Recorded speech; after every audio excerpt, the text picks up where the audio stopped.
Hello. Oui, Glo. Karame. None. Yego. Wabaye Tanzania? Ntabwo nigeze mbayo ariko narahavisisi mu bihe bitanu. Warahatusuye? Narahasuraga, hari ibyo nabaga ngiye gukorayo nabyo nta nibanga ririmo nabivuga. Nibiki? Bwa mbere njya Tanzania najyanye n'umuvandimwe umwana mukuru mama wanjye, njyana n'undi mucuti umwe, twari tugiye kwiga gusura Tanzania first of all, kwiga isoko ryaho kugira ngo dutangire business hagati ya Kigali na Dar es Salaam. Yego. Wamaze iki kingana iki? Namazeyo iminsi 7. Wamaze iminsi 7. Kuko ndashaka kugira ngo mpaguruke mfite ntuza, mfite umucyo, mfite n'amakuru, kuko urabona iyo ngiye gukora ubuvugizi mba ngomba kumenya mfite amakuru yose, sibyo? So biraza kumfasha rero. Hano Tanzania hari umuntu wigeze kujyana umubano wihariye? Yego. Uravuze ngo ufite abashuti benshi? Yego. Okay. Hari tattoo ufite ku mubiri wawe? Yego, ndayifite. Iyo tatuwaje ni yande? Umuntu wishizeho tatuwaje ku mubiri wawe ninde? Tatuwaje ufite ku mubiri wawe ni yande?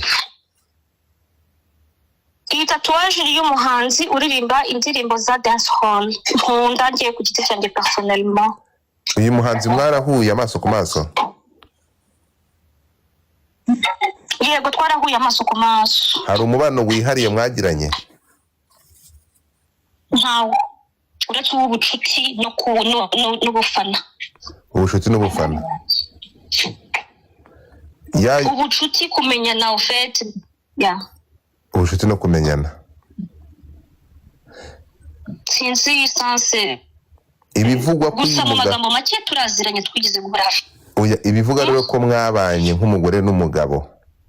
Wabivugaho iki? Kuko yaba amavideo yaba amafoto agaragaza muri kumwe, bikavuga ko uyu nguyu ari umugabo wawe.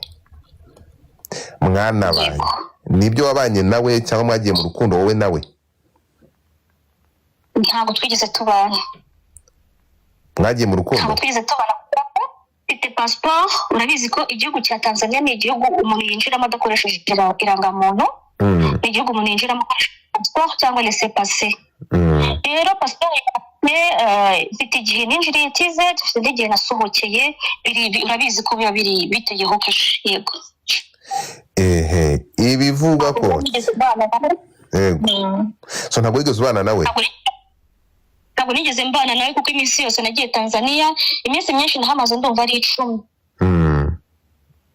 Yego. Iminsi 10? Ariko hano turabona amafoto y'ibihe bitandukanye.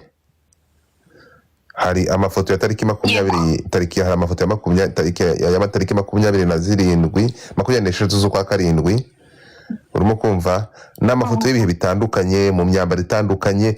Nawe urabizi mwagiye muri trip muri kumwe, dufite aya mavideo yose, amavideo yatubwiraho iki kugira ngo umuntu tuve mu rujijo. Dore hano ibi byose byavuye kuri account yiwe. Ngibi ukubibona ngaya amagambo yasome mu Giswahili ari kuvuga urukundo rutaboneka handi wamuhaye. Dore ngiki igiswahili turagitranslatinga mu Kinyarwanda. Regarde ici. Dore iyo caption njye ntabwo ndi kuyisoma neza. Caption iravuga urukundo, iravuga ko buri muntu wese adatanga urukundo. Urimo kunyumva? Ndakwereka nandi mafoto hano muri gutamikana, nuko nazanye ngiyi hano iri hano, ariko nandi mafoto arahari. Yego. Nasubiza. Yego. Thank you so much kugira ngo ibi bintu bibe clarifié, haveho n'urujijo. Yego. Uyu muntu ni umuhanzi wo muri Tanzania nk'uko mwabivuze. Hanyuma twamenyanye muri za ngendo najyagamo muri Tanzania. Kuko njyewe muri Tanzania nagiyeyo 3. Turamenyana nyuma ansaba ko urabona ko hari video, urabona ko muri izi video ugiye wohereza harimo indirimbo iri kugenda igarukamo cyane imwe. Yego. Iyo ndirimbo icyo gihe nari ndiyo yari muri indirimbo nshyashya yari isohotse ari kuyisabira challenge no kuyikora challenge. Nanjye mfite indi video naguha nayikoreye challenge kuri social media kuri promoting. Hanyuma iyi foto kano kanyiriho ni ifoto ya anniversaire nkuko mubibona. Dress code yari umukara, narayitabiriye nk'abandi batumirwa bose. Cyo ni cyambere. Kabiri iriya video ya muri gusa ariko muri gusa iyo kwambara imyenda satwe tugira tugaruke kurira bari gusomana ari kukurigata. Yego. Hanyuma urabona ko ibyo ni ibintu byabereye muri public kandi si amashusho nifatiye twembi.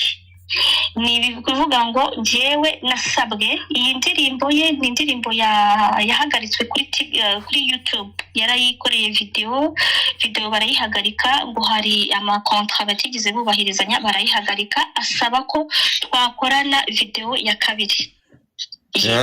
Ibi byose yes suri kumbaza ndi kukubwiza ukuri. Hanyuma urana video ya kabiri muri iki gihe narindi muri Tanzania, ariho ubona izi image zose ubona ziri twagiye dukorera mu location agiye atandukanye bitewe n'igihe twari turimo. Hanyuma icya gatatu gusomana ongera ugerereze ndebe ariko nta n'ikindi kintu bidiskitaho ubwo. Oya ntabwo my idea ntabwo uretse gato uretse turabantu bakuru sibyo. Yego.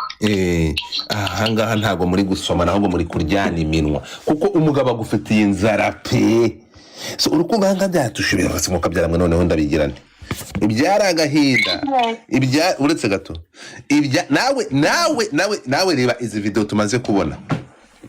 Nazibonye nyinshi ndanazizi. Igi upfuko urazizi. Noneho umva ikintu kiriho ahubwo. Shire nkine audio z'uyu mugabo namaze kuvugana nawe ntabwo napfuye guhubuka namaze kuvugana nawe kandi ibyo uri kumwe bitandukanye n'ibyo yambwiye. Ntabwo we yigeza hakana ko mwagiye muri relationship. Nicyo kintu gitunguranye kiri kuntangaza hano. Arimo navuze ngo mbere ko ngufasha nyemerera menye uburyo ntwari ibintu ntabwo bivuze ko wenda wabyaba byaragenze kuriya urimo kuntungura biraza kungora kugira ngo umuntu ngufasha. Ndagukinira amajwi yenda yafite we ntiyigeza ashidikanya ko mwagiye muri relationship. Kubera kuri kubyihakana no kubera ikintu kubera muri iki kibazo. Ntabwo ari byiza ngo mbeshye. Be honest to me bibaho ntacyo bitwaye ariko kugira ngo mbashe kumenya uko bigize. Ntaza guterura hara nkaza gusaba justice kandi hari ibindi bintu bishobora kukugonga nanjye ngaseba. Nyiri ubwitara byemera ariko uri kubihakana ngiye byantunguye. Hello. Ndi kukumva. Sorry bijye biri gucika urambwiye ngo mwavuganye cyane umbwira mushyiraho ngukinira amajwi we ntabihakana ariko uri kubihakana ndatunguye. Niba mwavuganye akagwago ahead it's okay ushobora ya playinga ku ruhande rwanjye it's okay nta kintu. Ndabaza kubera iki wowe uri kubihakana batabihakana no kubera iki nuko byakugonga muri justice ukeneye. Instead yo kudukorana igikorwa cy'abashakanye mu rukundo twese tuzi ko gikorwa yafataga ku ngufu.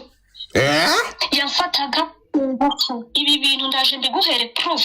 Ibyo nashatse ko tujya muze ariko ndaguha proof akamfata ku ngufu noneho ndagenda ndamwanga ndamuzinukwa. Abagore bafatwa ku ngufu nibo bazi umubabaro bagira icyo gikorwa kuba sibyo.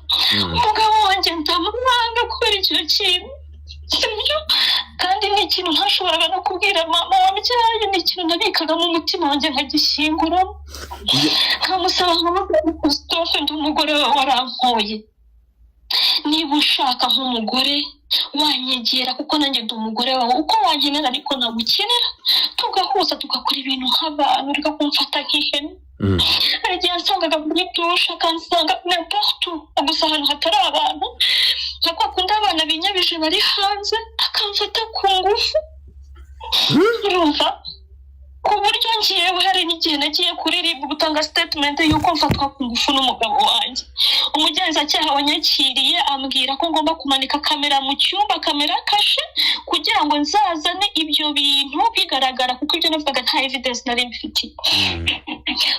Ambwiye uko nguko nshika intege, ndavuga ni gute nshobora kumanika kamera mu cyumba bakamfata ku ngufu nkabijyana ngo iyi ni evidence. Mbona ntabikora ibyo bintu, ndabyihorera ndabiceceka. None proof warumbiye ni iyihe?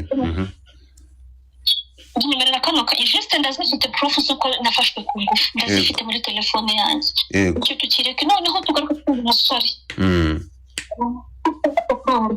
Ndi umugore uracyandaki, ntabwo nshaje cyane, nta n'umugore uburyo unasaza mu gihe cyose afite umugabo umukunda.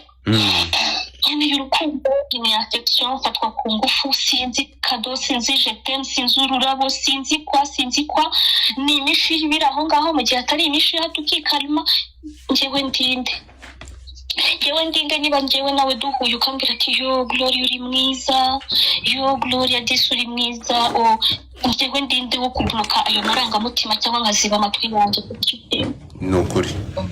Niho tumenyana umuhungu, turamenyana. Umuhungu keya umugabo wanjye atigeze ampa, ambwira amagambo ntigeze numva ku mugabo wanjye n'umunsi n'umwe.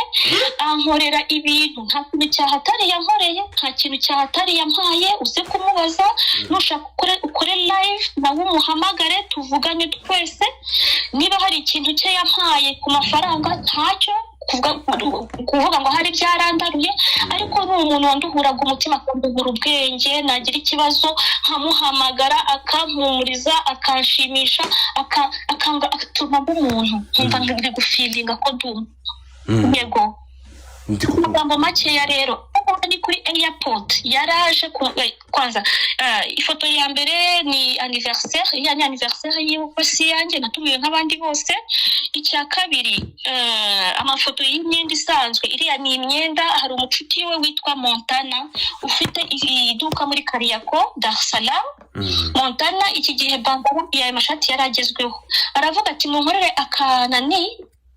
Uyu nguyu yari muri challenge y'indirimbo ye, noneho Montana nawe dusaba ko tumukorera iyi myenda. Iyo proof, izo proof aruzibutse, izo proof ni izihe? Reka nzenze kuri telefone, ihangane gatoya, cyangwa reka tugumeho ndi kuzishaka, sorry, ariko ndi no kuvuga. Indi video wabonye niyo kuri airport, aho ngaho yaramperekeje. Hanyuma ibyo wabonye nibyo ngibyo wabonye. Ndumva nta kindi kintu wabonye icyo ngicyo. Yego, ibyo ngibyo ndizera ko wabikuye ku marezo sosiyo. Ushobora kuba wabikuye kuri rezo sosiyo. Icyo uwo musore kiranye cyangwa nongere icyo uyu musore byo kiraheze, kuko nyine urukumva byo impamvu yatumye mukundana irasobanutse kandi irumvikana. Ntabwo uri inyamaswa, uri umuntu, birumvikana, ufite umubiri, siko bimeze.